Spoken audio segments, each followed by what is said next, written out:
Hi everyone, मैं सभी divine souls का वेलकम करती हूँ मेरे इस यूट्यूब चैनल पर जिसका नाम है ट्विन फ्लेम डीवा। और जो जैसा कि 2015 में एक नई जर्नी स्टार्ट हुई थी तो वो अब मैं इस वीडियो में शेयर करूँगी। लेकिन इससे पहले क्या होता है कि जब मैं एयरलाइन में जॉब कर रही थी तो मेरे वहाँ पे 2 मैस्कुलिन बेस्ट फ्रेंड थे, दोनों ही बेस्ट फ्रेंड थे। और अगेन इस बात को ध्यान रखना कि वहाँ पर मुझे 80 to 90% लोग सारे मेरी गेम के हिसाब से ही असाइन हुए थे। तो थोड़ा सा आपको समझने में दिक्कत ना हो, अब दिया था मैंने उन्हें बेस्ट फ्रेंड का टाइटल क्योंकि वो उस टाइम पे रिक्वायर्ड था। तो अब क्या होता है कि जब मैंने और जो बाकी कॉमन फ्रेंड्स थे, हम सेम डिपार्टमेंट में जब मैं काम कर रही थी ट्विन फ्लेम के साथ में, तो वहाँ पर कई और भी लोग थे जो कॉमन थे हमारे फ्रेंड्स, ट्विन फ्लेम के भी और मेरे भी। लेकिन इसके 2 बेस्ट फ्रेंड थे और मेरी भी अच्छी खासी बात होती थी, मतलब नॉर्मल टॉकिंग टर्म्स। एंड तो अब जब मैंने एयरलाइन छोड़ दिया तो वहाँ से उसके बाद से मैं सिर्फ 2 लोगों के टच में थी, 3 लोगों के। 2 तो मेरे बेस्ट फ्रेंड जिनसे मेरी बात होती थी, मतलब 1 मंथ में 1-2 बार हो गई है बात, कई बार मिलना भी हो जाता था कि हम बाहर मिल लेते हैं 1-2 महीने में या 6 महीने में। और उसके बाद में अब जो एक बेस्ट फ्रेंड था ना, उससे कभी भी इस इंसान के बारे में बात नहीं होती थी, ट्विन फ्लेम के बारे में। जबकि ये भी वो इंसान था जिसने वो उस सच को छुपाया था उस टाइम पे ना, उसकी गर्लफ्रेंड के बारे में जिसके साथ वो रिलेशनशिप में था, ट्विन फ्लेम। तो मुझे तो पता ही था, बट हाँ ठीक है, अभी जर्नी के हिसाब से सब कुछ चल रहा था। तो इस इंसान से कभी भी ट्विन फ्लेम के बारे में बात नहीं होती थी। लेकिन जो दूसरा मेरा बेस्ट फ्रेंड था ना, तो जहाँ पर ट्विन फ्लेम का दोबारा प्रमोशन हुआ था तो वो उसके आसपास ही बैठता था। तो मैं कई बार उसको फ़ोन करके बोलती थी तू ना जाकर उसको देख ले और मुझे बता देना कि ठीक है वो। तो मैं सिर्फ इतनी ही इन्फॉर्मेशन मांगती थी इसके बारे में, ट्विन फ्लेम के बारे में, क्योंकि हाँ मुझसे नहीं रहा जा रहा था, क्योंकि मैं देख नहीं पा रही थी। जबकि हम सेम एरिया में रहते थे, बट स्टिल 1 किलोमीटर का हमारे घर में फ़र्क था, तो कभी ऐसा दिखाई नहीं पड़ता था। एंड तो अब क्या होता है कि, और घर मुझे नहीं पता था, तो वैसा भी नहीं होता ना, घर पता भी होता तो मैं वहाँ मिलने थोड़ी चली जाती तो अब क्या होता है कि तो ये बहुत फ्रीक्वेंट था कि मैं अपने बेस्ट फ्रेंड को कॉल करके बोलती थी कि तू बेस्ट फ्रेंड है ना, तू देख लेगा, मुझे बता देना, मुझे तसल्ली हो जाएगी। तो ये करता था। लेकिन 2014 से ही क्या हुआ कि जब भी मैं उसको कॉल करती थी ना ये बोलने के लिए तू उसको एक बार प्लीज़ जाकर देख ले, मुझे बता दे, तो वो ना हर बार क्या बोलता था, क्या कहता है कि ये ऐसा हो गया है कि ये लड़कियां ऐसे बदलता है जैसे लोग कपड़े नहीं बदलते। ये फेमस हो गया पूरी एयरलाइन में इस गंदगी के लिए। मैं बड़ा शॉक हुई कि मुझे इतना पता था कि ये झूठ तो बोलता है लेकिन अब उसने बोला कि ये प्ले बॉय है एंड प्ले बॉय की पर्सनैलिटी इसकी फेमस हो चुकी है। तो मैंने कहा यार मतलब ऐसे कैसे हो सकता है, ये इतना गंदा इंसान है ये। एंड तो ये ना बोलता था मेरा बेस्ट फ्रेंड हर बार इसी चीज़ को कि तू खाम खा इसके ऊपर फोकस करती है, मूव ऑन कर जा। तो मैंने कहा चल छोड़ना, मैं तो कोशिश कर ही रही हूँ, अब नहीं हो रहा तो क्या कर सकते हैं। मैंने कहा अभी जैसे जैसे चल रहा है चलने देते हैं, कि तू देख ले और मुझे बता दे, बस इतना। लेकिन ये ना हर बार होता था कि हर बार जब भी इसको कॉल करो तो ये कहता है ऐसी ऐसी लड़कियां लेकर आता है, कहाँ से चुन चुन करना। और जैसा कि वो दोनों सेम आसपास ही थे, तो उसने बोला कि इसको ना हमने गलत काम करते हुए देखा है, मतलब लड़कियों के साथ फिजिकली इन्वॉल्व होते हुए देखा है।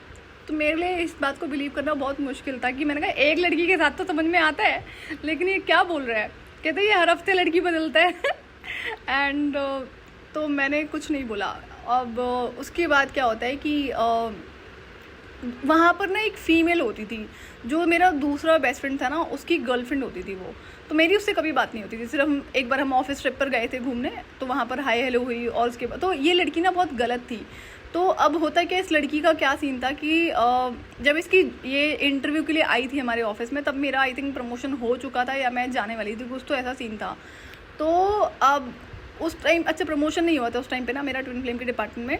तो जनरल मैनेजर की क्लास लगाने की मैं प्लानिंग कर रही थी और बहुत सारी चीज़ें मैंने प्लान करी थी। तो वहाँ पर कुछ लड़कियों ने मुझे ये भी बोला कि हम तुम्हें सपोर्ट करेंगे, हम भी सारे परेशान हैं, इसने बहुत गंदगी मचा रखी है।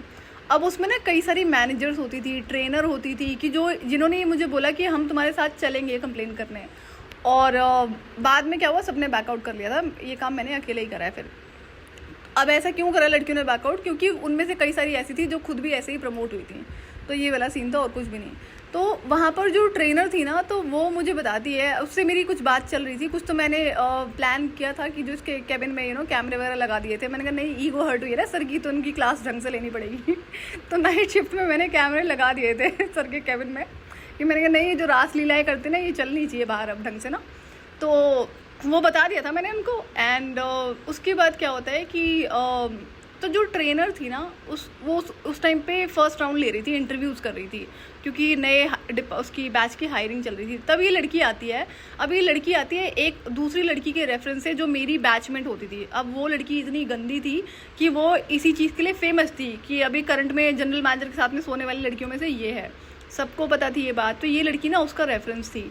तो जब ये इंटरव्यू के लिए आई तो ट्रेनर से हुआ इसका राउंड, तो ट्रेनर ने इसको रिजेक्ट कर दिया और इसके अंदर ना 0 स्किल थे, इसलिए उसको रिजेक्ट कर दिया। ट्रेनर आके मुझे बताती है कि ये इसके रेफरेंस से आई हुई है। एंड देन उसके बाद क्या होता है, वो जो लड़की जो मेरी बैचमेट थी ना, जो सोने के लिए फेमस थी उसके साथ में, वो जाके जनरल मैनेजर को बोलती है कि नहीं तुम इसका सिलेक्शन करो।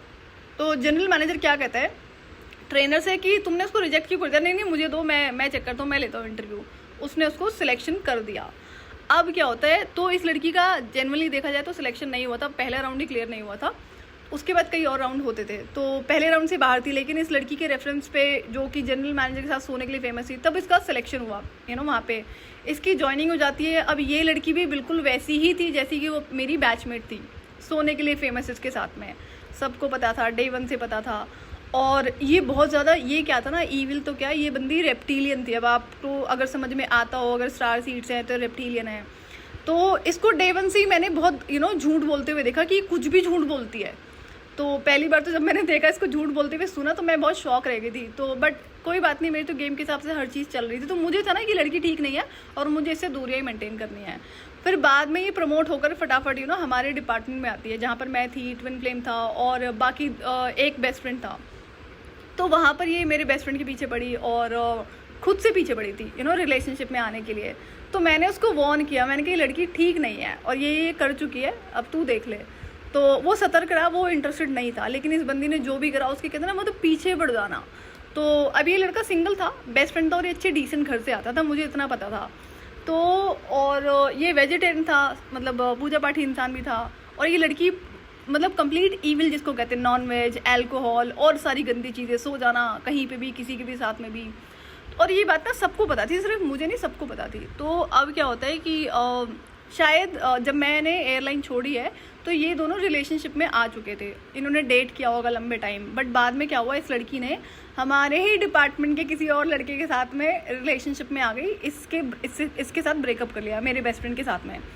तो अब मैडम का टाइम पास नहीं हो रहा होगा, ईगो हर्ट हो रही होगी कि मेरे बेस्ट फ्रेंड ने भी बात करनी बंद कर दी। जनरली लड़के चेस कर लेते हैं, क्योंकि पहले तो पीछे ये पड़ी थी, तो फिर थी उसमें सेल्फ रिस्पेक्ट, नहीं करा उसने चेस मेरे बेस्ट फ्रेंड ने।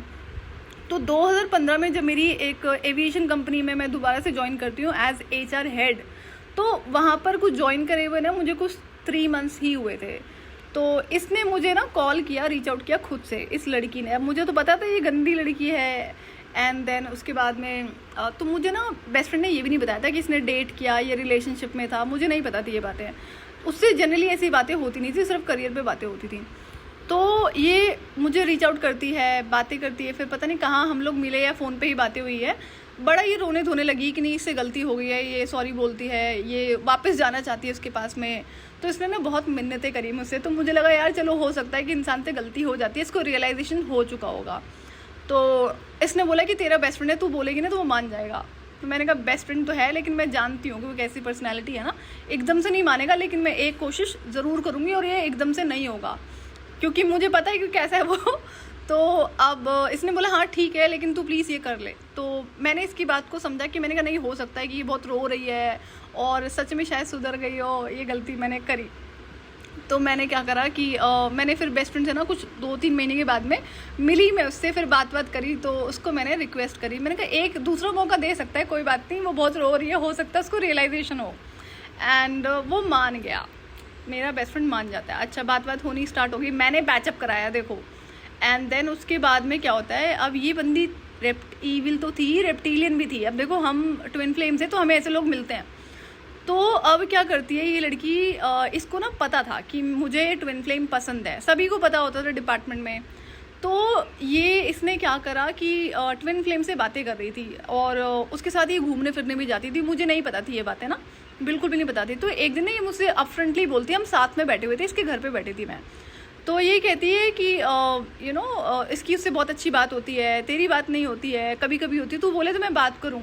तो अब ये ना बेचारी ये सोच रही थी कि जैसे मैंने इसका पैचअप कराया था ना, ये कर सकती थी कि मैं इसको बोलूँगी और ट्विन फ्लेम से इसकी बहुत अच्छी बात होती है, बहुत अच्छी फ्रेंडशिप है। तो मैंने कहा नहीं, कोई ज़रूरत नहीं है, मुझे करनी होगी बात तो मैं खुद से कर लूँगी। तो अब क्या होता है कि अब ये 2015 में मुझसे कनेक्टेड रही। अच्छा जी, अब 2015 में एक और मुझे न्यूज़ मिली नहीं थी। अब ये लड़की जो थी और ट्विन फ्लेम में कोई फ़र्क नहीं था, दोनों सेम लेवल पे थे ना, गिरे हुए, कहीं भी सो जाएंगे, कुछ भी करेंगे पैसों के लिए, तो दोनों का जो लेवल था वो सेम ही था। अब 2015 में मुझे ये लड़की इन्फॉर्मेशन देती है कि उसका ना ब्रेकअप हो गया है जिस लड़की के साथ में वो रिलेशनशिप में था डिपार्टमेंट की, जिससे शादी होने वाली थी। और मुझे ना ये बात नहीं पता थी, मुझे कैसे पता होगी, मैं तो सिर्फ एक ही अपडेट मांगती थी कि ठीक है, ठीक रहना चाहिए, खुश रहना चाहिए। तो ये लड़की कहती है कि जिसके साथ इसकी शादी होने वाली थी ना, उस लड़की ने हमारे ही डिपार्टमेंट में एक लड़की और होती थी, उसके बॉयफ्रेंड के साथ में शादी कर ली है। पहले तो वो रिलेशनशिप में ही शादी कर ली, लेकिन उससे पहले ना लड़की के पेरेंट्स ट्विन फ्लेम के घर पे गए थे रिश्ता लेकर देखने के लिए, इन लोगों ने बुलाया था। और वहाँ पर लड़की के पेरेंट्स ने ये बोलकर रिजेक्ट कर दिया कि ये जो लड़का है और लड़के की फैमिली है वो फाइनेंशियल स्टेटस में कम है लड़की वालों से। तो उन्होंने ये रीज़न दिया था। तो जो लड़की ने अब लड़की ऑब्वियसली बात है पहले ही दूसरे के साथ में रिलेशनशिप में आ चुकी थी, तो कोई ना कोई रीज़न तो देना था, और ये हकीकत थी। मैंने पहले भी बताया कि वो लड़की फाइनेंशियल स्टेटस में थी। तो मुझे बुरा भी लगा कि मैंने यार पहले भी इसका ब्रेकअप हुआ था और इस बार भी इसका ब्रेकअप हुआ है।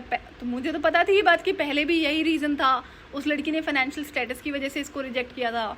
और तब इसने मुझे झूठ बोला था कि नहीं वो तो करियर में अच्छा नहीं कर रहा था इसलिए। इस बार तो रीज़न इस लड़की ने खुद बताया कि फाइनेंशियल स्टेटस का रीज़न देकर उसको उसकी फैमिली वालों ने रिजेक्ट कर दिया। तो मुझे लगा कि यार अब ना ये लड़का हर्ट हो जाएगा और ये गलत काम करेगा शायद। तो अब मुझे फिर इस लड़की ने भी बोला, ये जो गलत लड़की थी, कि ये ना अभी क्या करता है, ये लड़कियों के साथ में लड़कियां बदलता है, कपड़े जैसे बदलते हैं ना। अभी ये सेम स्टेटमेंट थी जो मुझे दूसरे पर्सन से सुनने को मिली कि ये लड़कियां ऐसे बदलता है जैसे कपड़े बदलते हैं। तो मुझे लगा कि यार ये कुछ ज़्यादा हर्ट हो गया है, मतलब दूसरी लड़की ने इसको डिच किया, मतलब एक तो रिजेक्ट किया, ऊपर से चीट किया। सोचो डिपार्टमेंट की ही दूसरी लड़की के साथ में, उसके बॉयफ्रेंड के साथ में। होता है क्या ना, जैसे अगर हम फ्रेंड्स हैं तो आप अपने बॉयफ्रेंड या हस्बैंड से बातें करा रहे हो, तो ऐसे भी आपने देखा होगा कि रिलेशनशिप शुरू हो जाते हैं। तो यही वाला सीन हुआ था वहाँ पर भी। मैंने कहा यार लड़की ने बड़ा गंदा काम करा है, मतलब एक तो रिजेक्ट किया, ऊपर से उसको चीट किया, वो भी इतने गंदे तरीके से कि डिपार्टमेंट के 2 लोगों को चीट किया है। तो मैंने कहा यार शिट। तो मुझे ना गुस्सा बहुत आया। तो मैंने कहा अगर मैं ऑफिस में होती ना तो मैं इस लड़की के 2 थप्पड़ लगाती, और मैं लगा देती, जबकि मुझसे बहुत बड़ी थी और सीनियर थी। मैंने कहा नहीं यार ये तो बहुत गंदा काम करा इसने, अब ये हर्ट हो जाएगा। तो मेरी ना, अब मैं जैसे कि मेरे पास 2014 में मैं बहुत ज़्यादा डिस्टर्ब थी, लाइक डिप्रेशन और वो जो ब्लैक मैजिक अटैक्स वगैरह हो रहे थे, हेल्थ ख़राब हो रही थी। तो मैं इससे कभी कभार ही बात करती थी, हाय हेलो, बस इतना ही है। इसको एक बार मैंने बोला कि मेरा ना मन नहीं लग रहा, मैं यहाँ पे खुश नहीं हूँ। तो वो कहता है कि तुम क्या मिस कर रही हो। तो मैंने कहा मैं जो इन्वॉल्वमेंट था ना एयरलाइन का, वो मिस कर रही हूँ, और यहाँ पे पॉलिटिक्स बहुत ज़्यादा है। तो ये कहता है पॉलिटिक्स तो हमारे यहाँ पे भी बहुत ज़्यादा थी। मैंने कहा मैंने तो कभी नहीं देखी। तो कहता पता नहीं कैसे नहीं देखी, पॉलिटिक्स तो बहुत सारी थी। बट ये था कि मुझे ना उस डिपार्टमेंट एयरलाइन में जो सीनियर फीमेल्स होती तो बहुत अच्छे से ट्रीट करती थी, जैसे छोटा बच्चा नहीं होता। तो मुझे कभी फ़र्क नहीं पड़ा, और थोड़ी बहुत चीज़ें ज़रूर होती थी बट मैं उसको इग्नोर कर देती थी, बट परेशान कोई नहीं करता था। और यहाँ तो बहुत गंदगी थी जिसमें MNC में गई थी। तो बट ये चाहता था कि मैं इसको बोलूँगी ना, मैं इसको मिस कर रही हूँ। मैंने कहा ये तो मैं नहीं बोलूँगी, क्यों बोलूँ मैं इस बात को। तो अब क्या होता है कि यहाँ पर ये बातें हुई। तो जब मुझे पता लगा ना कि भाई इस लड़की ने इसको चीट किया है, अब इसका फिर से ब्रेकअप हो गया, तो मुझे बुरा लगा। तो मैंने इसको फिर टेक्स्ट किया कि मैंने कहा सॉरी, मैंने ये सुना, बुरा लगा मुझे, टेक केयर ऑफ़ योरसेल्फ। तो ये क्या बोलता है, एक्सप्लेनेशन देना शुरू करता है कि मैं ना अब उससे बात भी नहीं करता हूँ, वो ऐसी है वैसी है। तो मैंने कहा चलो कोई बात नहीं, इग्नोर, बहुत लड़कियाँ मिल जाएंगी। तो फिर पता है फिर मुझे रियलाइज़ हुआ, मैंने अब कैसे एक्सेप्टेंस में आ रहा है कि तू रिलेशनशिप में था उसके साथ में, तेरा ब्रेकअप हो गया, तुझे चीट किया उसने, अब तू बता रहा है उसने चीट किया। तब तो तू मना कर रहा था कि तू रिलेशनशिप में नहीं है, तूने उस लड़की की बॉडी शेमिंग करी मेरे साथ में, है ना, मेरे सामने। तो मैंने ये बात इसको बोली नहीं, बट मुझे तो याद थी। तो मैंने खुद को रियलाइज़ कराया ना कि इसने उस टाइम पर क्या बोला था। बट स्टिल चलो, मैंने कहा कि ये सैड है। अब ये फिर फेसबुक पर वही अपनी नौटंकी शुरू रखी इसने कि सिंगल है, ब्रेकअप है इसका, और इसने इसको चीट किया, तो बड़ा दुखी है। फिर लोग इसको सांत्वनाएं दे रहे थे डिपार्टमेंट के सारे, you are such a gentleman, such a loyal person, people cheat on you. And अब बाकी जो लोग थे, तो ये चीज़ें चलती रही, और मुझे यही पता था कि अब ये शायद रिलेशनशिप में नहीं है। फिर मैंने इसकी बात पर बिलीव कर लिया कि ये बंदा रिलेशनशिप में नहीं है। 2015 में मेरे पास ना इतना काम होता था जब मैंने एज HR हेड ज्वाइन किया है एविएशन कंपनी को, और इन लोगों ने ना बहुत जल्दी मचा रखी थी, रिलीज़ नहीं कर रहे थे मुझे पिछली कंपनी वाले, क्योंकि उस कंपनी में ना हलचल मच गई थी कि यहाँ से ना कोई भी जल्दी रिज़ाइन नहीं करता है। और ये लड़की है जो 1 साल ही इसको अभी हुआ है और ये जाने के लिए जल्दी मचाई है इसने। और अब मुझे डिले क्यों हो रहा था, क्योंकि ना वहाँ पर अगर कोई ऑन बोर्ड होता है तो भी 300 प्लस लोगों का अप्रूवल लगता था, इतनी बड़ी कंपनी थी। और जब कोई रिज़ाइन मारता था तब भी उन्हीं 300 प्लस लोगों का अप्रूवल लगता था। तो ये बात मुझे बाद में पता चली रेजिग्नेशन के टाइम पे कि टाइम क्यों लग रहा है, क्योंकि इतने 300 लोगों के अप्रूवल तुम्हें चाहिए होंगे। और ना सब में इतना ज़्यादा डर था कि बड़े बड़े सीनियर्स आके मुझसे पूछने लगे कि नहीं तुम हमें लिख कर दे के जाओ कि तुम अपनी इच्छा से जा रही हो, तुम्हें किसी ने परेशान नहीं करा है, कोई इशू नहीं हुआ है। मैंने कहा हाँ मैं शांति से जा रही हूँ, मैं अपनी इच्छा से जा रही हूँ, मुझे जाने दो। तो उन लोगों ने डिले कर रहे थे, और इधर दूसरी कंपनी ने बहुत जल्दी में जा रखी थी कि नहीं हमें बहुत जल्दी है, तुम जल्दी ज्वाइन करो। अब जहाँ पर मैंने एज HR हेड ज्वाइन किया था ना, वहाँ पर मैं एक्चुअली मैं गई किसी और काम के लिए थी। मैं साथ के साथ ना अपना बिजनेस भी रन कर रही थी, मतलब सेटअप कर रही थी, रन तो क्या ही कर रही थी मैं, तो मैं उसी पर्पज़ से गई थी। तो ये मेरा एक वन ऑफ द क्लाइंट होता था, इसमें ऑल ऑफ अ सडन मुझे ये जॉब ऑफर दिया था कि तुम ना हमें एज HR हेड ज्वाइन कर लो। और उसके बाद तो मैंने कहा यार ये थोड़ा सा डिफरेंस क्या था, ये बहुत बड़ी कंपनी थी, तो उसके कंपैरिजन में ये एविएशन कंपनी बहुत छोटी थी। तो मैंने कहा ये कर सकती हूँ क्या मैं, ये बहुत बड़ा रिस्क हो जाएगा। और क्योंकि एक MNC में बहुत सारे बेनिफिट्स होते हैं, बहुत सारी अच्छी चीज़ें होती हैं, तो फिर भी मैंने इस रिस्क को लिया क्योंकि मैं वहाँ पे खुश नहीं थी उस MNC में, इतनी बड़ी कंपनी में। तो मैंने इसको हाँ कर दी कि ठीक है मैं ज्वाइन कर लेती हूँ। तो जैसे तैसे करके मैंने वहाँ से कंप्लीट किया अपना नोटिस पीरियड वगैरह, एंड अब यहाँ पर ज्वाइनिंग होती है। तो मैंने डे 1 से बहुत बिजी हो गई, बहुत सारा काम होता था। और यहाँ पे अब कुछ इनिशियल डेज में एम्प्लॉयज़ कम थे, लेकिन मेरे ज्वाइन करते ना 1 मंथ में हायरिंग बहुत बढ़ गई, और ऑल ऑफ अ सडन वहाँ पे 100-200 की लोगों की रिपोर्टिंग मुझे होने लगी। अब बैक टू बैक इतना काम होता था कि मेरे पास ना, मतलब अगर मैं लंच कर रही होती थी ना, तो मुझे मेरा डायरेक्टर उठा लेता था कि आप उठ जाओ, ये आप नहीं कर सकते हो, बिकॉज हम ये मीटिंग हैंडल नहीं कर सकते हैं। तो वहाँ पे वो जो all of a sudden growth आई थी ना कंपनी में, ये काफ़ी टाइम से एग्जिस्ट करती थी मार्केट में, लेकिन यहाँ पे ग्रोथ नहीं थी। बट मेरे आते ही विद इन 1 मंथ उन्होंने 1000% कहते हैं ना जो ग्रोथ देखी थी। तो ये लोग भी सरप्राइज थे, जिन्होंने काफ़ी सारी इन्वेस्टमेंट कर दी कि हम इसको एक्सपैंड करेंगे। मेरी हर बात मानते थे, हर टर्म्स एंड कंडीशन। तो मुझे क्या ना, मुझे काम करने की आदत है, और मुझे क्वालिटी लोग ही चलते हैं, क्वालिटी। तो मुझे बाकी डिपार्टमेंट को हैंडल करने के साथ साथ में ना जितनी भी हायरिंग होती थी, सारे फाइनल राउंड्स लेने ही पड़ते थे, क्योंकि मुझे पता है कि सारा चीज़ मैं खुद हैंडल कर रही हूँ, यहाँ पे हर चीज़ के लिए मैं रिस्पॉन्सिबल हूँ। तो अब हुआ क्या, यहाँ पे कंपनी ने ज्वाइनिंग तो कराई मेरी एज HR हेड, बट मुझे बाकी सारे डिपार्टमेंट के भी हेड रखे गए कि, और मुझसे ना हर चीज़ पेपर पे ले ली गई एक्चुअली में, कि इस चीज़ के लिए आप रिस्पॉन्सिबल हो। अब मेरे पास कोई ऑप्शन नहीं था, मैंने करंट कंपनी भी छोड़ दी, और आप तो ये तो एक गलत चीज़ है कि आप मुझसे इस तरह के कमिटमेंट ले रहे हो, वो भी पेपर पे। मैंने कहा अब तो करना पड़ेगा, कोई दिक्कत नहीं है। तो डे 1 से प्रेशर बहुत था, और ऐसे बिजी हुई कि ना तो मैं ब्रेकफास्ट कर पाती थी, ना मैं ऑफिस में लंच कर पाती थी, और डिनर भी मेरा बंद हो गया था, क्योंकि खाना बनाने का टाइम नहीं होता था। और जब मैं यहाँ पर काम का क्या था कि मॉर्निंग 9 AM मैं ऑफिस पहुँची हूँ, पूरा टाइम बिजी हूँ। एंटर करते ही जो स्टाफ होता था, मैम खून पी लेता था मेरा, जिसको कहते हैं ना कि ब्रेकफास्ट भी नहीं करने देता टाइम से, कि मैं अगर मैं ब्रेकफास्ट लेकर गई हूँ ना, मैं कर लूँगी कैबिन में बैठ के, तो ये नहीं करने देते थे। और मुझे ना शांति की आदत है, वो ख़त्म होती जा रही थी शांति मेरी लाइफ की ना। और अब मॉर्निंग 9 से काम करना, रात को 10 बजे घर आना, एंड देन उसके बाद में 10 से 12 बजे तक बिजी रहना कॉल्स पर, इतना काम होता था। तो अब मुझे रात को नींद नहीं आती थी, एंड अब मैं पूरी रात जग रही हूँ। मॉर्निंग में मैं 1-2 घंटे सोती थी, मतलब 5 से 7 बजे तक सोती थी, और 7-7:30 तक उठ जाना होता था, क्योंकि नहाना है, घर की सफाई करनी है, उसके बाद ऑफिस जाना है, घर के भी काम करने होते थे। तो अब इस तरह से मेरा स्केड्यूल चलता रहा, और मैं ना बहुत बिजी हो गई।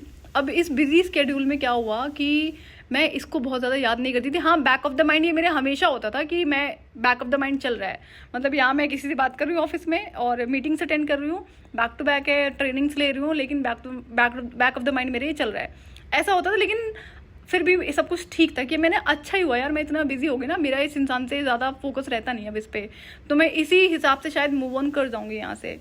तो मैंने उस बिजनेस को कंटिन्यू होने दिया। अब जैसा कि काम इतना बढ़ रहा था, मेरे पास ना संडे के ऑफ होने के साथ साथ में 2 सैटरडे भी ऑन पेपर ऑफ होते थे, वो भी बंद हो गए। ये मैंने उन्होंने मुझसे एक बार पूछा था, तो मैंने बाय चॉइस हाँ कर दी थी, हाँ चलो ठीक है कोई बात नहीं, काम ही तो करना है, कर लेंगे।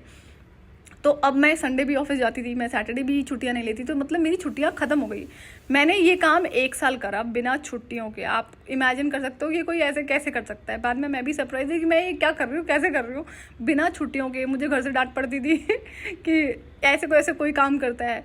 और अब इन कंपनी वालों ने मुझे कुछ और कमिटमेंट दिए हुए थे ना। मैंने इनको 1 साल का कमिटमेंट दिया था कि मैं 1 साल काम करूँगी, उसके बाद नहीं करूँगी यहाँ पे। तो उसके बाद मुझे कुछ अपना काम करना था, तो इन्होंने अग्री कर दिया था। तो और अब ये चीज़ें इन्होंने जो कमिटमेंट मुझे दिया था ना, ये इन्होंने पेपर पे नहीं दिया, वर्बल रखा। ज्वाइनिंग करने के बाद में मैंने इनको बोला ये पेपर पे आप मुझे करके दो, तो ये मुझे टालते रहे। मैंने चलो कोई बात नहीं, बहुत कि हाँ आप तो घर के फैमिली जैसे हो, ये हो वो, ध्यान रखा जाता था मेरा, नो डाउट। और एक HR हेड, कंपनी हेड की वैल्यू एक अलग लेवल पे होती है। बहुत सारा स्टाफ, अब यहाँ पर ऑलमोस्ट सारी यंग लड़कियाँ ही होती थी जो मुझसे यंग थी। अब एक मैडम जी आई जिनको मुझे अपने अंडर हायर करना था। She was such A stupid girl, के किसी और सिटी से आई थी। मैं उसको बोलती हूँ कि मैं तुझे मतलब पता नहीं क्या था, HR में हायरिंग करनी थी उसे मुझे। एंड मैंने कहा मैं तुझे as HR manager hire promote कर दूंगी 3 मंथ के अंदर, अगर परफॉर्मेंस आती है तो वो कहती नहीं मुझे ना आप अभी ज्वाइन करा लो, मुझे आप HR सुपरवाइजर बना देना। मैंने कहा सच एन इडियट गर्ल की क्या लड़की है ये, मैनेजर और इसमें सुपरवाइजर में फ़र्क नहीं पता इसे। बट देन स्टिल मेरे डायरेक्टर ने बोला कि हम इसको ज्वाइन करवाएंगे, क्योंकि शायद उस तरह की पर्सनैलिटी की हमारे डिपार्टमेंट में बहुत ज़रूरत थी। लड़कियां थी बहुत दुष्ट होती थी, बहुत दुष्ट, जिसको कहते हैं ना कि ज़रा सी लड़कियां 18 से 20, 22, 25 साल की। मैंने अब बहुत कचरा देखा मैंने कि लड़कियां कितनी गंदी होती हैं और ये स्पेशली यंग लड़कियां, चलो जो एज में है उनका तो स्टिल समझ में आता है। तो यहाँ पे और भी बहुत सारी back to back back stabbing चल रही थी मेरी लाइफ में, ऑलरेडी चल रही थी करियर में भी। तो मैंने ठीक है कोई बात नहीं है, वो तो चलता ही है, पता ही था गेम का पार्ट है, होना ही था। तो अब जब 2015 में इसको फिर मेरी हाई हेलो हो जाती थी, जब मुझे थोड़ा बहुत भी टाइम मिलता था। लेकिन यहाँ पर ना एक चीज़ क्या हो रही थी, जब वो जो स्पिरिट है ना जो मेरे साथ रहती है हमेशा से, तो मैं इससे बातें करती थी और मैं ना हमेशा इसका नाम लेके बातें करती थी।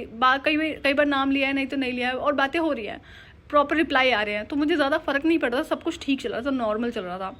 2016 में क्या होता है कि 2016 में ये जो रेप्टिलियन ईविल गर्ल थी, मेरे बेस्ट फ्रेंड की एक्स गर्लफ्रेंड, ये कहती है कि हम ना ट्रिप पे जा रहे हैं, गोवा जा रहे हैं 1 जनवरी को। तो ये जो ट्विन फ्लेम है ना ये भी जा रहा है, और मैं अकेली लड़की कैसे जाऊंगी, तो तू चल रही क्या मेरे साथ में, प्लीज़ चल ले। इसने बड़ी मिन्नतें करी। मैंने कहा एक तो मेरे पास टाइम नहीं है, और 1 जनवरी को मैं जनरली टेम्पल ही विजिट करती हूँ, मैं कहीं नहीं जाती हूँ। तो इसने बहुत मिन्नतें करी। मैंने चल कोई बात नहीं, चलते हैं, हम एक होटल में रुक जाएंगे और तू उससे मिल लेना, मैं तो मिलूंगी नहीं क्योंकि मुझे नहीं मिलना है और ना ही उसे मिलना होगा फॉर श्योर।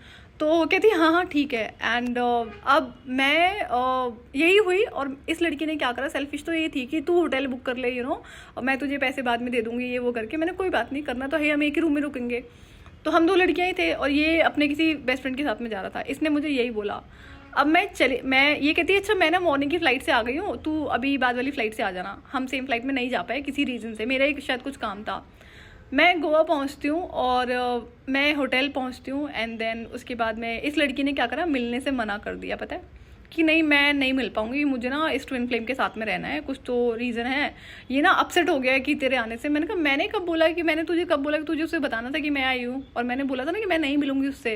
या नहीं ये बहुत अपसेट हो गया, मुझे इसके साथ में रहना पड़ेगा। अच्छा नेक्स्ट डे क्या होता है कि मैंने फिर ना गोवा का माहौल देखा, बहुत गंदा था 1 जनवरी का। मैं अकेली थी, पहली बार मैं गई थी, तो गलती करी थी मैंने तुरंत अपनी होटल से वापस आई। मैं नेक्स्ट मॉर्निंग मैंने अपनी कैब बुक करी, मैं एयरपोर्ट वापस आई एंड वापस मैं दिल्ली आ गई। अब इस बंदी ने क्या करा ना, तो ये मेरे पास आई मिलने, ना इसने कॉल किया, और तो मैं समझ गई कि ये ना प्लानिंग थी, ये कोई ऑल ऑफ अ सडन चीज़ नहीं हुई थी। तो जब मैं वापस आई मैंने कहा ये जो इतना गंद मचा है ना, ये इस लड़की की औकात के बाहर था ये करना। मैंने ये ट्विन फ्लेम के सपोर्ट से हुआ है, ये जानबूझ के करा इसने। तब मैंने सोचा ही था, बट बाद में ये प्रूफ हो गया कि इसने जानबूझ के करा है। अब ये क्या करते हैं दोनों, ये ट्विन फ्लेम और ये लड़की जो थी रेप्टिलियन, पिक्चर्स डालते हैं एक दूसरे को हक करते हुए, गोद में उठाते हुए सोशल मीडिया पे। सो अब ये बंदी फिर क्या करती है कि अब इसका मेरे बेस्ट फ्रेंड से बैचअप हो रखा था, एंड देन उस टाइम पे मैंने अपने बेस्ट फ्रेंड को बता दिया कि इसने ऐसा करा है। एंड देन कुछ तो सीन हुआ जो मुझे बताना पड़ा, क्योंकि कुछ और सिचुएशन वहाँ पर हो गई थी, किसी तरह की हेल्प मुझे चाहिए थी बेस्ट फ्रेंड से गोवा के अंदर ही इमीडिएटली। तो इस रीज़न से मुझे उससे बताना पड़ा था, नहीं तो मैं नहीं बताती। तो अब क्या होता है कि जब मैं वापस आती हूँ तो ये बंदी 3-4 दिन के बाद जब घूम फिर कर आती है गोवा में उसके साथ रहकर, तो ये टेक्स्ट करती है कि ना हम एक ही रूम में रुके थे, एक ही बेड पे हमें सोना था। ये इसने बोला कि ट्विन फ्लेम के साथ में सोई थी।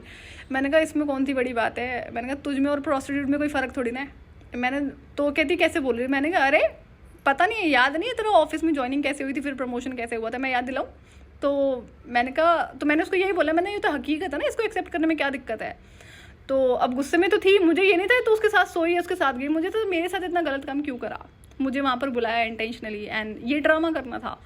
तो और सेफ्टी पे बात आ गई थी ना, गोवा इतना गंदा है मुझे नहीं पता था, वो भी 1 जनवरी का, वहाँ पर बहुत भीड़ होती है क्योंकि कुछ वहाँ पे फेस्टिवल वगैरह होता है और मैं पहली बारी गई थी, तो मेरी सेफ्टी पे बात थी, तो इसलिए मुझे गुस्सा था। तो अब क्या होता है कि वहाँ से आने के बाद में ना चीज़ें, अब ये लड़की मुझे रीच आउट करती रही, बहुत सर में दर्द किया, जिसको कहते हैं ना ये नाक भी रगड़ लेगी, इतनी गंदी लड़की थी कुछ भी करने के लिए। तो जिसको मतलब कहते हैं ना कि नाक भी रगड़ लेगी, मतलब अपनी झूठ को साबित करने के लिए नाक भी रगड़ लेगी, झूठ भी बोल लेगी, कुछ भी कर लेगी। तो अब उसके बाद में क्या होता है कि इस बंदी ने दोबारा से मेरी बेस्ट फ्रेंड को डिच किया, फिर किसी और लड़के के साथ में, तो इसका फिर से ब्रेकअप हो गया, फिर से इसने मुझे रीच आउट किया, मैंने कहा मैं तो दुखी हो गई एंड देन तो उसके बाद ना मैंने ट्विन फ्लेम से कुछ आई थिंक बात नहीं करी, 6-7 महीने बात नहीं करी थी, मैंने गैप दिया था क्योंकि भाई गुस्से में तो मैं थी, मैंने ये काम इसने करा था, उसने इंटेंशनली करा था, ये ट्विन फ्लेम की सपोर्ट से हुआ था, नहीं तो इस लड़की की बस की बात नहीं थी ये काम करना। तो अब क्या होता है कि 2015 में मैं बहुत बिजी रही, चलता रहा, मुझे ऐसे भी ज़्यादा फर्क नहीं पड़ा था क्योंकि टाइम ही नहीं होता था। हाँ, जब मैं कई बार मुझे रेस्ट करने का टाइम मिलता था कि मैं लेट ही हूँ, तब मुझे याद आया कि हाय इसके बारे में सोचा मैंने स्पेशली, अदरवाइज तो बैक ऑफ द माइंड ही चलता ही रहता था। तो बट मुझे ऐसा था कि मैं निकल जाऊंगी इन चीज़ों से ना। एंड 2015 में, जैसे 2016 में 1 साल मुझे पूरा होता है इस कंपनी में एज HR हेड, तो इनसे मैंने बोला अपने कमिटमेंट पूरे करो जो मुझे दिए गए थे, तो इन्होंने क्या करा, बैकआउट कर दिया कि नहीं हमने ऐसा कब बोला था। तो अभी एकदम से पलट गया डायरेक्टर मेरा कि हमने ऐसा कब बोला था, मैंने पता था मुझे कि इसलिए राइटिंग में नहीं दिया था ना, मैं समझ रही थी। तो अब ये क्या करता है, इसने क्यों बोला कि इसको ये था कि तुम ना 1 साल और एक्सटेंड कर लो हमारे साथ में, मैंने कहा नहीं ये तो मैं नहीं करूँगी, है ना, मैंने कहा मैंने इंटेंशनली इसीलिए आपको बहुत क्लियर कर दिया था कि मैं 1 ही साल काम करूँगी आपके साथ में।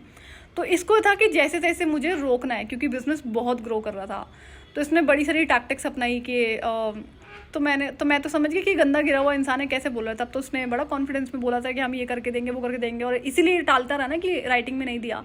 एंड अब ये बैक कैसे बोल रहा है कि हमने कब बोला था, मैंने कहा अच्छा। एंड देन तो इसने फिर टैक्टिक्स लगाई कि कैसे रोका जाए मुझे वहाँ पे ना कंपनी में, क्योंकि ऑब्वियस ही बात है 1000% ग्रोथ बहुत होती है। एंड देन पूरी इंडस्ट्री में इसका नाम हो गया, साथ में साथ मैं फेमस हो ही गई थी, इसलिए लोग डरते हैं मुझसे ना अब से उस एविएशन इंडस्ट्री में। मैं एक बहुत जाना पहचाना चेहरा हूँ उस इंडस्ट्री में।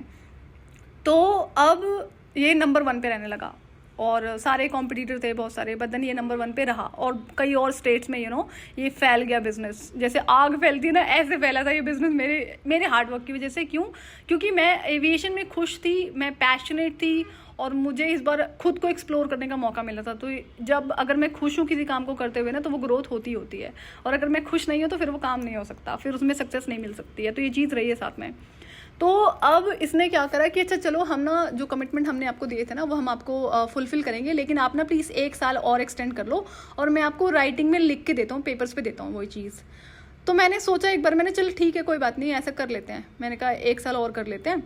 तो और ये पेपर पे लिख के दे रहा है मुझे, मैंने कहा ठीक है आप मेरे पेपर्स रेडी कराओ और मैं कंटिन्यू करती हूँ। कहते ठीक है, मैंने ना लॉयर्स को पेपर्स बनने के लिए भेज दिया है, कंपनी लॉयर ही होता था। तो अब ये क्या करता है, ट्रैवल होता था इसका डायरेक्टर का, तो ये ट्रैवल पे चला गया। अब इसने बोला कि अभी 1 हफ्ते में डॉक्यूमेंट्स आ जाएंगे, तो मैंने ठीक है कोई बात नहीं, मैं 1 साल एक्सटेंड कर दूँ और आप मेरा अप्रेजल करेंगे, इतनी सैलरी मुझे चाहिए। एंड और इस कंपनी में पता है क्या होता था, मेरी सैलरी मैं ये नहीं कहूँगी बहुत ज़्यादा थी, लेकिन जिस हिसाब से मैं काम कर रही थी ना उस हिसाब से बहुत कम थी। और यहाँ पर जो मेरा सेल्स डिपार्टमेंट होता था वो भी मेरे अंडर आता था। तो मैं ना लड़कियों को 50,000 तक के कैश इंसेंटिव्स अपने हाथों से दिए हुए हैं, जबकि मुझे इंसेंटिव्स इतने नहीं मिलते थे काम के। तो मैंने तो चैरिटी कर रही थी एक तरह से ना, मैंने ठीक है मैं इस इंसान से निकल जाऊंगी, ये जो फीलिंग थी ना मैंने इस चक्कर में इसको कर डाला, कोई बात नहीं। और इतनी मेरी हेल्थ स्पॉइल होने लगी थी, बट जैसे तैसे ना काम चल रहा था, मैनेज हो रहा था। क्यों? क्योंकि अब ना मेरा उस तांत्रिक के घर पे भी आना जाना मैंने बंद कर दिया था, एकदम ख़त्म कर दिया था। हेल्थ स्पॉइल होती थी बट स्टिल मैं समहाउ मैनेज कर लेती थी। एक दिन क्या हुआ, अब वही जो न्यू मून फुल मून था ना कि उस दिन मैं जैसे तैसे छुट्टी पे ज़रूर होती थी, या फिर मैं काम करती थी या मैं रेस्ट करती थी ऑफिस में ही। तो एक दिन बहुत ख़राब हो गई मेरी तबीयत, यही फुल मून ही था और कोल्ड हुआ और मैं बिल्कुल भी खड़ी होने लायक नहीं रही। तो इसने मेरे को कॉल किया, आप ऑफिस क्यों नहीं आए डायरेक्टर ने। मैंने कहा मुझे ना कोल्ड है, फीवर है, मैं नहीं आ पाऊंगी, मेरी तबीयत बहुत ज़्यादा ख़राब है। कहता कोल्ड फीवर तो सबको होता है, मुझे भी होता है, मैं भी मेडिसिन खाकर आता हूँ, तुम ऑफिस आओ। तो मैं गई, क्यों? क्योंकि ऑफिस में मेरे बिना काम होता ही नहीं था, इनके बस की नहीं होती थी कोई भी मीटिंग हैंडल करना, और बहुत ज़्यादा बैक टू बैक मीटिंग्स होती थी कि सांस लेने की भी फुर्सत नहीं होती थी इतना काम होता था मेरे पास में। तो इसने मुझे ऑफिस बुलाया, मैं जैसे तैसे गई और मैं 10 मिनट बैठी हूँ, मैं गिर गई ज़मीन पे वहाँ पे ना। तो इसको समझ में आया कि एक्चुअली में बहुत तबीयत ख़राब है। फिर इसने मुझे घर भिजवाया एंड देन मैं फिर 10 डेज़ की लीव पर थी। वहाँ से आती हूँ तो पता चला ऑफिस में स्टाफ ने बड़ा गंदा काम करा कि कुछ अच्छी लड़कियाँ थी जो ऑनेस्ट एम्प्लॉय थी, हार्ड वर्किंग थी, उनको प्रेशराइज करके निकाल दिया। तो मेरा वैसे ही बड़ा दिमाग ख़राब हुआ, मैं रोने लगी लाइक कि ऑनेस्ट लड़की थी वो। तो फिर मैंने बड़ी क्लास लगाई ना इन लोगों की। तो उसके बाद में फिर क्या हुआ कि फिर ऐसे चलता रहा एंड अब 1 हफ्ता हुआ था इसको बोले हुए कि मैंने लॉयर को पेपर दे दिए हैं और ये आया नहीं अभी तक ट्रिप से। 15 दिन के बाद ये लौट कर आता है। मैंने कोई बात नहीं, इसको आने दो अभी, है ना। मैंने कहा जब तक ये पेपर पे देगा नहीं तब तक मैं इसको एक्सटेंड नहीं करूँगी। तो अब ये इधर उधर आनाकानी करने लगा कि आज नहीं कल नहीं, अभी आने वाले हैं पेपर्स। तो मैंने बीच में ना ये फिर दोबारा ट्रिप पे चला गया, पेपर नहीं आया अभी तक। मैंने लॉयर को कॉल लगाया, मैंने कहा ये पेपर्स रेडी हो गए? तो कहता है कौन से पेपर है? तो मैंने कहा ये भेजा होगा ना इसने तुम्हें, डायरेक्टर ने। कहता नहीं मेरी तो ऐसी कोई बात नहीं हुई है, उसने मुझे ऐसा तो कोई पेपर नहीं भेजे हैं, कोई बात नहीं हुई है इस रिगार्डिंग। तो मैं शॉक्ड। तो मुझे समझ में आई कि इसने फिर से झूठ बोला है डायरेक्टर ने। एंड आने दो इसे, अभी आया है तो मुझसे कहता है कि how did you dare to call my lawyer. तो मैंने बोला एक्सक्यूज़ मी, मैंने ये ना कंपनी लॉयर है, मेरे अंडर जो स्टाफ यहाँ पे काम करता है ना HR, वो उनसे कम्युनिकेट करता है, फॉलो अप करता है, पूछ सकता है, बातें कर सकता है। तो मेरा तो पूरा राइट है बात करने का। How do you raise the question कि मैंने कॉल किया उसे, how come it is only your employ. तो मैंने ठीक है तो डायरेक्टर बट वो मेरे अंडर काम करती है ना लड़कियाँ जो उससे बात करती हैं काम के लिए, तो मेरा तो पूरा राइट बनता है। तो मैंने सवाल रेज भी कैसे करा तूने? तो अब उसको समझ में आ गया अब ये मुझसे डील नहीं कर सकता डायरेक्टर। तो इसने ना भाई साहब अपनी चेयर पे बैठ के मम्मी पापा अपने छोटे बच्चे की कसम, झूठी कसमें खाने लगा ये कि ये है वो है करके, ताकि क्योंकि इसको भी गधे को लगा कि मैं इमोशनल फूल हूँ एंड तो मैं मान जाऊँगी। मैंने ठीक है कोई बात नहीं। तो इसको लगा कि अब ये कहानियाँ सुना के ना फिर मुझे पेपर्स नहीं देगा और ये काम करवा लेगा, एक्सटेंड करवा लेगा। मैंने कहा ये तो होने सरा, ये नहीं होगा। मैंने कहा नहीं होगा तो मतलब नहीं होगा। फिर यहाँ पे बहुत गंदी गेम होती है, इसने बहुत गंदी चीज़ें करी है। एंड देन इसने क्या करा, ये ठीक है हम अपने कमिटमेंट पूरे कर रहे हैं, हम आपको US भेज रहे हैं। एंड तो US भेजने का यहाँ पर एक प्लान हुआ था, जो कमिटमेंट था। एक कमिटमेंट में से और था, मैंने कोई बात नहीं मैं आपका काम यहाँ से US पहुँच के करती रहूँगी जो भी है। तो अब इसने फिर दोबारा क्या गेम खेली, इसने यहाँ पे एक साइबर फ्रॉड करा। इसने एक झूठी ईमेल आईडी क्रिएट करी और जिस अकेडमी में जहाँ पर मुझे जाना था ना US में, वहाँ का जो ओनर था वो मेरा क्लाइंट भी होता था, मेरी बात भी होती थी उससे। मैंने कैसे लोग झूठे होते हैं ना, ये ज़रा सा भी सोचते नहीं झूठ बोलते वक्त। तो वो कहता है आपका ना आप वीज़ा के पेपर रेडी करो, मैं पेपर रेडी करवा रहा हूँ और आप तैयारी शुरू करो, आपको जाना है यहाँ से। और इसने अचानक से मेरा फेयरवेल कर दिया कि सारे स्टाफ को, क्योंकि सारा स्टाफ ना मेरे सपोर्ट में रहता था, क्योंकि सबको बहुत सपोर्ट होता है मुझसे ना। सोचो 40-50 हज़ार रुपये के इंसेंटिव्स आपको मिल रहे हैं हर महीने, वो भी मेरी वजह से। आप खुद नहीं कर रहे थे वो सेल्स, तो मैं करके दे रही थी, तो मैं तो चैरिटी कर रही थी। तो इसलिए भी ना स्टाफ सारा सपोर्ट में रहता था और लड़कियाँ कुछ कुछ अच्छी भी थी। तो सबको पता, इसको भी पता था कि अगर मैं गई या इसने मेरे साथ कुछ ऐसा कांड करा तो ये सारा बिजनेस खत्म हो जाएगा, ये सारा स्टाफ छोड़ के चला जाएगा। और स्टाफ टिकाना बहुत मुश्किल काम होता था वहाँ पे। तो इस बात को इसको पता, तो इसने सबसे झूठ बोला कि हम ना अब ना मैम US जा रही हैं तो वहाँ से काम करेंगे। अच्छा जी। एंड देन इसने मेरे को पेपर वर्क में बिजी रखा। मुझे पता था ये होने वाला नहीं था, बट मुझे भी प्रिटेंडिंग तो करनी थी एज अगेन गेम के अकॉर्डिंग। अंदर से सारी चीज़ें पता थी, कम्युनिकेशन था डिवाइन का। तो मैंने कहा ठीक है कंटिन्यू करो। ये चीज़ ना 1 महीने तक चलती रही। एंड देन उसके बाद में मैंने देखा कुछ नहीं हो रहा, तो मैंने कहा एक बार मैं समझ लेती हूँ कौन सी गेम खेली इसने। तो मैंने उस ओनर को कॉल लगाया अकेडमी में, नहीं पहले तो उसको मैंने कॉल लगाया कि मैंने कहा कि ये ऐसे बात हुई होगी आपकी डायरेक्टर से मेरे बारे में। कहता नहीं ऐसी कोई बात नहीं हुई है और उसने कभी भी आपके बारे में कोई जिक्र नहीं किया। हम जानते हैं हमारी तो बात होती रहती है काम के रिगार्डिंग, आपकी मेरी होती रहती है। वो US में बहुत बड़ी अकेडमी का ओनर था, माना जाना चाह रहा जिसको कहते हैं। एंड तो अब मैं फिर वहाँ शौक, मैंने कहा अच्छा इसने इतना बड़ा झूठ बोला। एंड मैंने कहा लेकिन इसने तो मुझे ईमेल दिखाई थी। मैंने कहा लेकिन आपने तो ईमेल करी थी ना। कहता नहीं मैंने कोई ईमेल नहीं करी है। मैंने कहा ओके। फिर इन्फॉर्मेशन निकाली कि इसने साइबर फ्रॉड करा है। मैंने फिर उसको ओनर को मैंने कहा मैं ना आपको एक ईमेल कर रही हूँ, इसको CC कर रही हूँ। मैंने कहा आप मुझे ईमेल पे लिख के देना जो भी इसने करा है ना। मैंने कहा मैं आपको मेंशन करूँगी। उसने कहा ठीक है मैं कर देता हूँ। अब मैंने ईमेल करा तो भाई उसने लिख के दे दिया कि नहीं मेरी इस इंसान से कभी ऐसी कोई बात नहीं हुई है और ना ही मैंने इसे कोई ईमेल भेजा है। अब इसकी डायरेक्टर की हालत बहुत टाइट थी और इसकी ना जो वाइफ थी वो बहुत ईविल थी, अगेन वो भी रेप्टिलियन थी। तो एंड देन वो भी आती जाती रहती थी ऑफिस, तो उसके भी अलग ड्रामे थे। एंड अब इन दोनों ने क्या करा कि अब मैं 1 महीना हो गया था मुझे घर पे बैठे हुए, तो मैं समझ गई थी अब देखो मेरे पास इस बंदे ने साइबर फ्रॉड करा था, मैं इसका कुछ भी बिगाड़ सकती थी। इतना करोड़ों का बिजनेस इसको मैंने 1 साल में करके दिया था, तो बहुत कुछ हो सकता था। फिर भी अब ये डर गया कि अब तो उसका झूठ पकड़ा गया, अब मैं एक्शन ले सकती हूँ। तो इन दोनों हस्बैंड वाइफ ने मुझे डिनर पे बुलाया बाहर रेस्टोरेंट में। मैंने कोई बात नहीं, आती हूँ मैं मिलने, खाना वाना नहीं खाऊंगी, I just have water. And तो इन्होंने ऑर्डर किया डिनर वगैरह, मैंने नहीं किया उसको, मैंने सिर्फ पानी पिया। एंड तो ये बड़ा प्यार से बोलने लगे सॉरी वॉरी करके। मैंने कोई बात नहीं सर, क्या हो गया, लाइफ है, बड़े ऐसे लोग मिलते रहते, कोई बहुत बड़ी बात नहीं है ना। And I am a talented being, jobs की कमी नहीं है। तो वहाँ पे मैंने उसको बहुत शांति से ख़त्म किया कि नहीं, मुझे कोई एक्शन नहीं लेना है, इसको छोड़ना है। क्योंकि मेरी डिवाइन जब भी वो गेम शुरू हुई थी तो मैंने डिवाइन को बोला था कि मैं किसी को पनिश नहीं करूँगी। तो मैं बस फिर मैंने वहाँ से बैकआउट किया, मैं घर पे थी। एंड अब क्या होता है कि सेम इंडस्ट्री का एक कॉम्पिटिटर टाइप में इसको जानता ही था, तो उसने मुझे रीच आउट किया। और वो बताओ, वो डायरेक्टर होकर मेरे पैरों में पड़ा था कि नहीं प्लीज़ आप हमें ज्वाइन कर लो, ठीक है। तो मैंने कहा यार ये मुझे ना अच्छा नहीं लगता, मुझे में ना बड़ी रिस्पेक्ट होती थी, कोई मुझसे सीनियर है ना डेजिग्नेशन में, तो मेरे अंदर ऐसी रही है कि मैं रिस्पेक्ट करती हूँ लोगों की डेजिग्नेशन की, अटेंशन नहीं देती हूँ एक्स्ट्रा, लेकिन रिस्पेक्ट है कि एक इंसान मेहनत करके ही वहाँ पर पहुँचा होगा। तो उसने बोला कि हम ऐसा नहीं करते, हम और जैसे नहीं है ये वो करके। अब जब उसने मुझे ऐसे रिक्वेस्ट करी तो मैंने ज्वाइन कर लिया। और मैंने उसको फिर वो कमिटमेंट देने लगा, हम आपके लिए ये करें। मैंने मुझे कुछ नहीं चाहिए, तो अपना काम कर, ठीक है ना।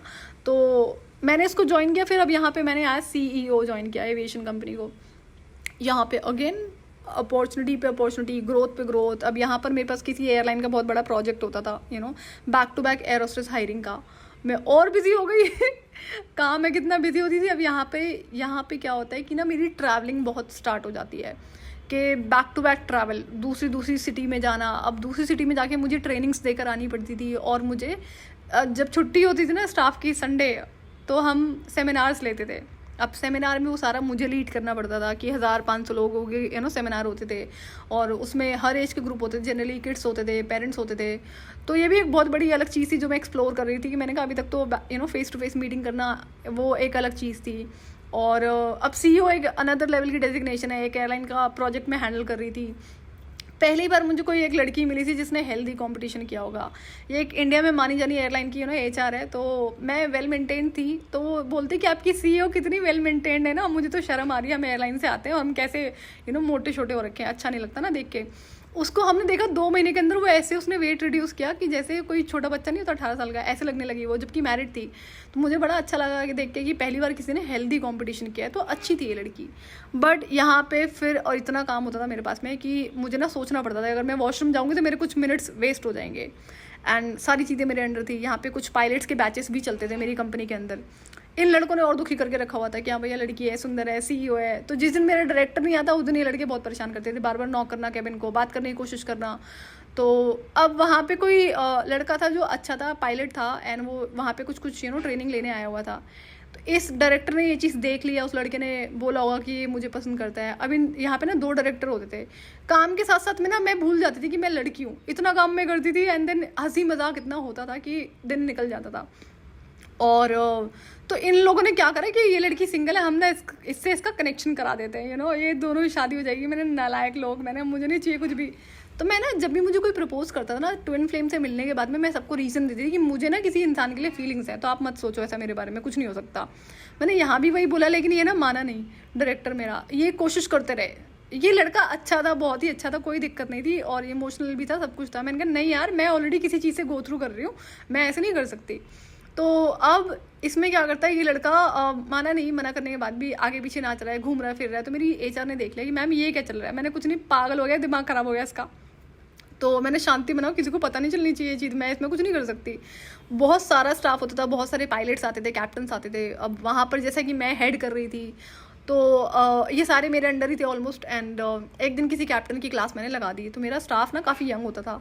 तो वहाँ पे कैप्टन्स में जनरली गंदे भी होते हैं, जनरली गंदे होते हैं, सारे नहीं बट होते हैं। तो ये क्या करता है, 20 साल की लड़की थी, उसको रीच आउट करता है। एंड तो लड़की ने मुझे कंप्लेन करी कि मैम ये ना ऐसे ऐसे रीच आउट करता है मुझे।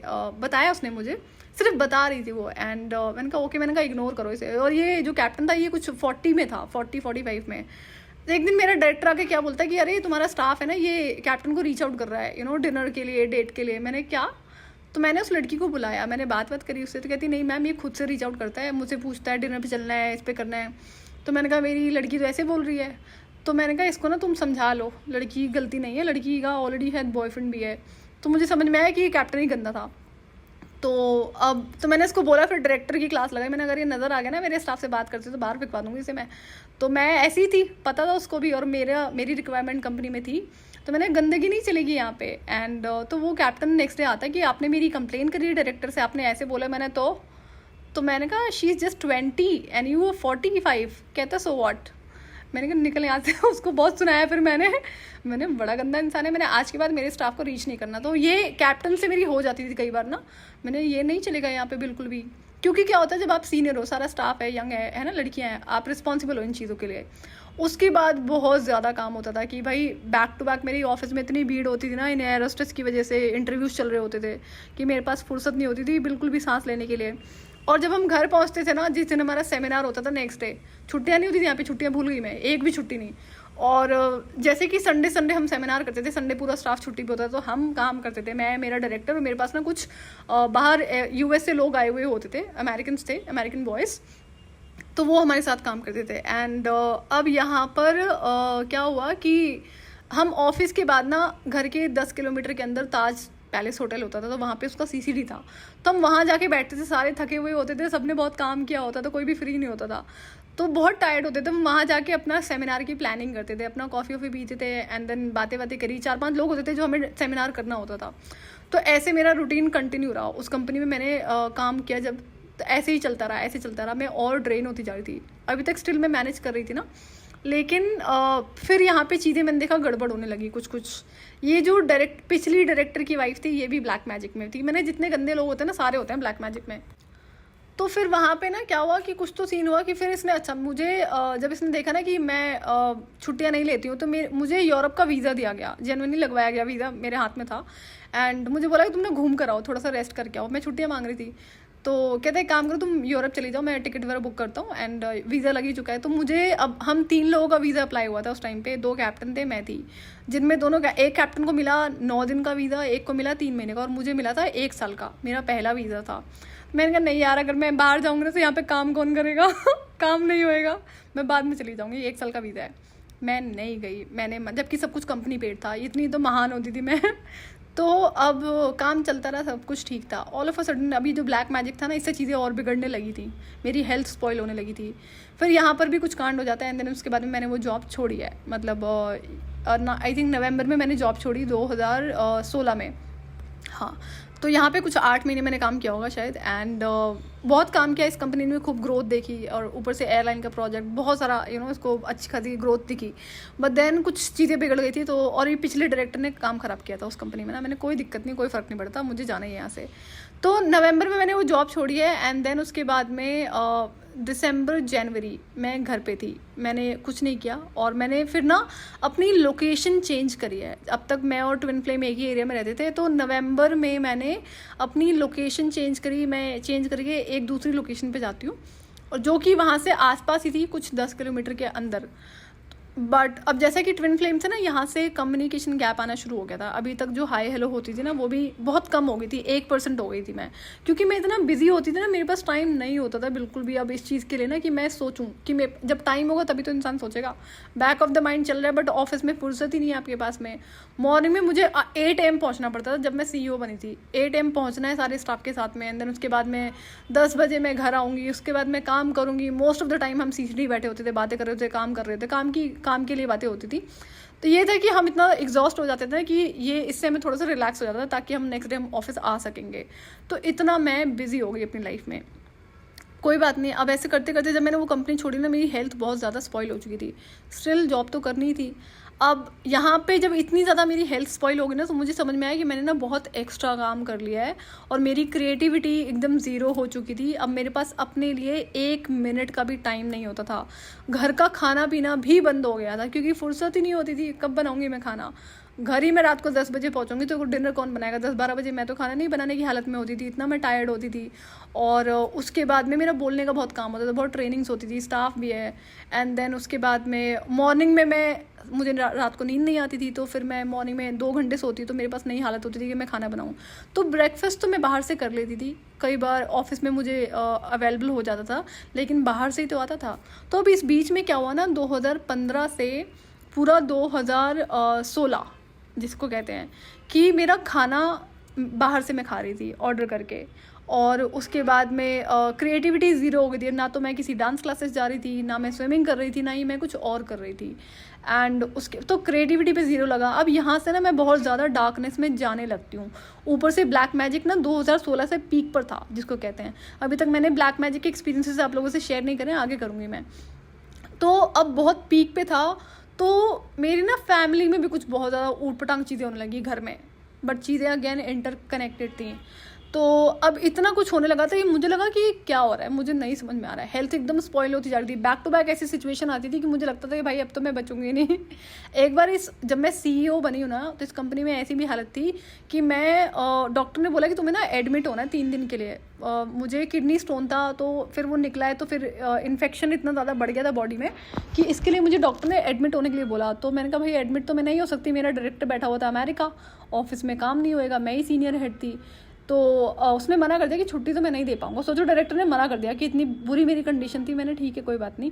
और तो मैंने क्या करा कि हाथ में ना मेरी ड्रिप लगी हुई थी, जो निडल नहीं लगती, मुझे नहीं पता क्या बोलते हैं उसे, तो वो लगी थी। मैंने कहा कोई बात नहीं डॉक्टर, मुझे ग्लूकोज चढ़ने है, मैं मॉर्निंग और इवनिंग में आकर ही ना उसको ग्लूकोज लगवा लूँगी, एंड बट मैं एडमिट तो नहीं हो सकती हूँ। ऐसे करते करते मैं 3 दिन ऐसे ऑफिस भी गई हूँ, तो छुट्टी नहीं ली मैंने। और मुझे कपड़े चेंज करने में बहुत दिक्कत होती थी, नहाना तो होता ही था। मुझे पता है कि मैंने कैसे काम करा है। मैंने ये तो यहाँ पे क्या दिखा रहे थे मुझे डिवाइन की, कभी ना अपने आप को खुद को इतना डिवोट किसी के लिए भी मत करो। मैं हमेशा से लॉयल रही हूँ, पैशनेट रही हूँ, बट डिवाइन का कहना है कि इंसान ऐसा ही होता है। इंसान का बस चलेगा ना तो वो आपको जिंदा निकल जाएगा। इंसान ऐसे होते हैं। तो यही चीज़ें डिवाइन को दिखानी थी, तो इसलिए भी ये चीज़ें मेरी लाइफ में सेटअप करी गई थी। एंड फिर जब मैंने जो वो 2 महीने में घर पे रही हूँ ना, उसके बाद मैंने इंटरव्यूज़ दिए। तो मुझे था ना कि अब मुझे डे शिफ्ट जॉब नहीं करनी है। अभी तक तो मैं डे शिफ्ट में थी, और डे शिफ्ट तो क्या 24/7 की जॉब कर रही थी मैं एक साथ। तो अब मैं नाइट शिफ्ट में जॉब करूँगी, और मैं अपने क्रिएटिविटी, अपने करियर पे दोबारा से काम करूँगी। ये 2017 में फिर मेरी एक नई जर्नी शुरू होती है, तो वहाँ से मैं आप लोगों से फिर से शेयर करूँगी चीज़ें। तो आज के लिए इतना ही। मैं आपसे फिर मिलूँगी नेक्स्ट वीडियो में। टिल देन आप अपना ध्यान रखिए और डिवाइन से कनेक्टेड रहिए।